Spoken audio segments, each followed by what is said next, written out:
Hello guys. Today I'm gonna talk about my past, my identity, and how I became the person I am today.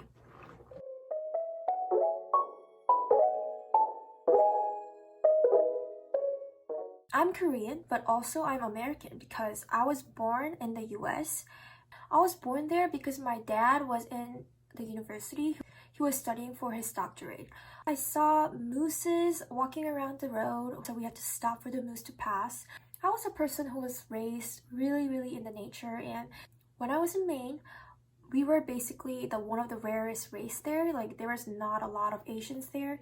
For some reason, I thought myself as a white person because every of my friends were white. I didn't necessarily thought I wanted to be like them, but I didn't really saw the difference between myself and with my friends. My friends were all really nice to me, and I'm gonna show you guys some pictures. So this is when I was a baby, and this is when I was a baby too. I really wish I could go visit Maine again, but I don't know when.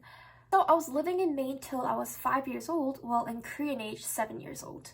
I went to kindergarten there and didn't really know a lot about Korean culture, but because my parents were both Korean, my parents always talked to me in Korean.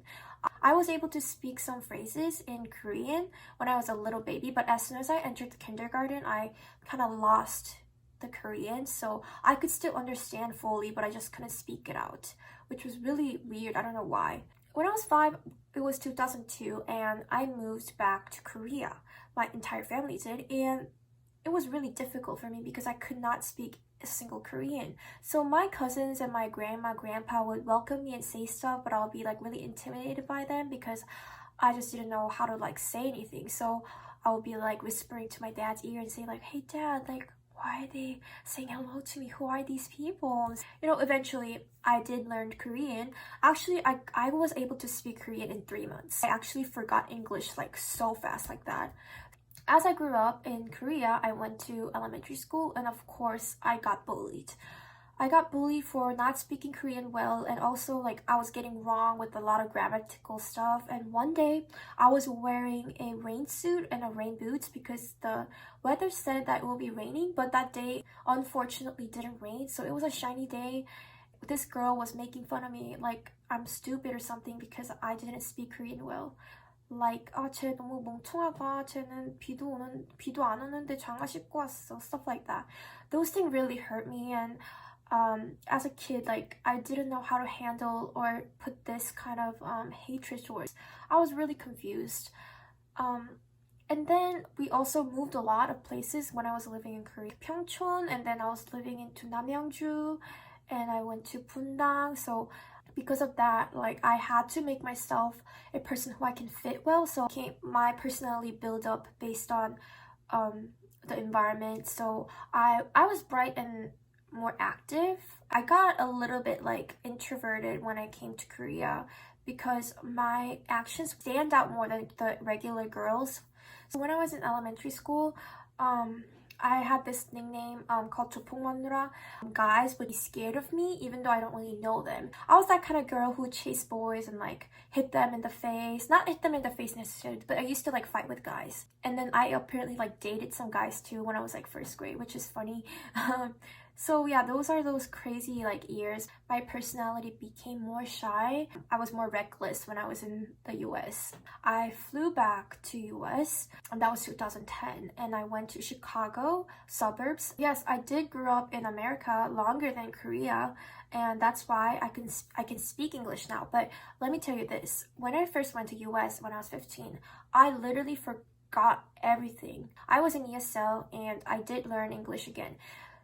I actually really tried hard to be able to speak English well again because my English skill would not just automatically increase. I had to practice. I had to try hard to be able to speak like this right now.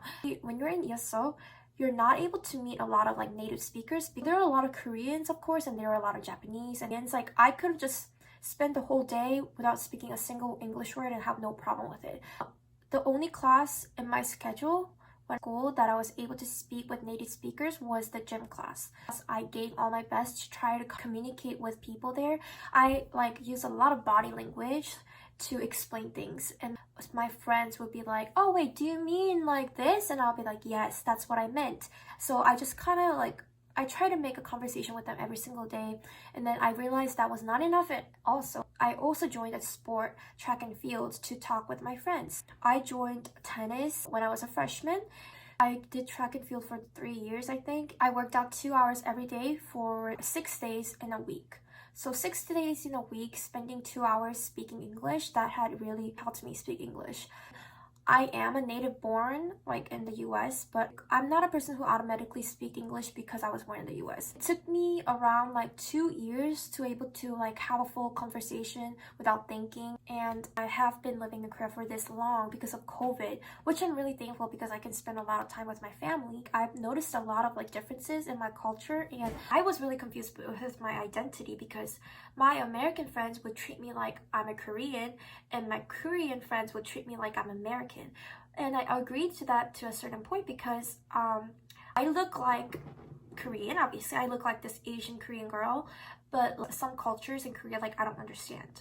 On the other hand, in America, I would understand some cultures there, but I would not understand cultures they do. I feel in the middle, really awkward because some of the cultures look so off to me, and that's so not me, or this culture would not be representing me. One example would be beauty standards. The beauty standards in America is healthy with tan skin, but I feel in Korea it's the exact opposite of America, because in Korea we want to have a fair skin and we want to have a bigger eyes, not like my eyes. I can make this double eyelid. Let me make it. Okay, like this. So this is a double eyelid, and also being cute is a thing in Korea, but in America it's the opposite, being more mature and looking more sexy. Because I know both of these culture growing up, I was really confused about what is beauty, what is beautiful. I bought this BB cream, and that was lighter than my skin tone. One day I was just lazy and I just didn't put any makeup on my face. And that day, I got complimented for my skin tone.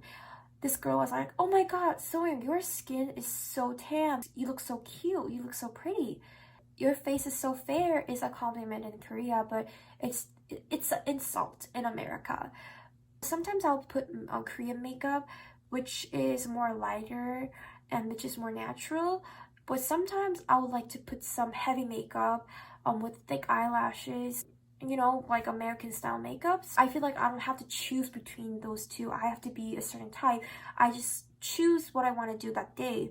I just go with the flow. I go whatever I want to do. I feel there's a lot of people who felt like me one time in their lifetime, I feel who was growing in a different country but has a different culture as well. So,